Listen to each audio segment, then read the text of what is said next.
23 سالمه. حداقل 10 سالم بود که درست تو خیابانا بودم. برای این زنا آرامش در شب معنایی نداره. دامن نداریم، هر سوراخی رو گیر بیاریم میچپیم توش تا روز بشه. از صبحم جیم میزنیم میریم راه میافتیم از این ور از این پارک به اون پارک. سقف یعنی آسمون و 4 دیواری خانه یعنی دیوار خرابه های شهر. خیلی سرد بود فجی.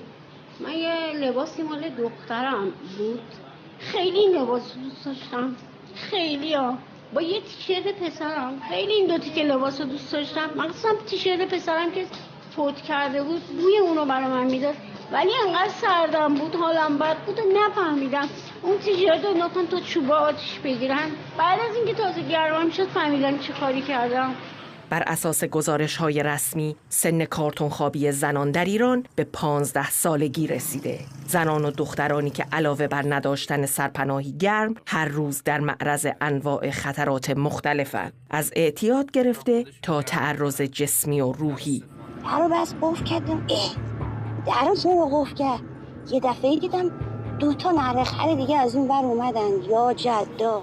در این شرایط از 2 سال پیش مرکزی به نام نور سپید هدایت در پارک شوش پناهگاه این زنان و دختران آسیب دیده شد. اما حالا از زمان شهردار شدن علیرضا زاکانی تلاشی آرام برای از بین بردن این مرکز شکل گرفته.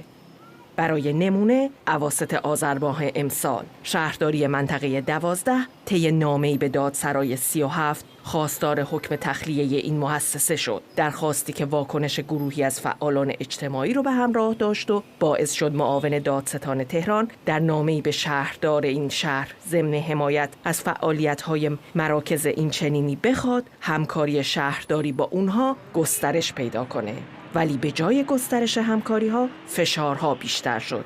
مثلا هفته گذشته قبض آب مرکز که باید شهرداری پرداخت می‌کرد پرداخت نشد و به همین دلیل آب مرکز نور سپید هدایت رو قطع کردند.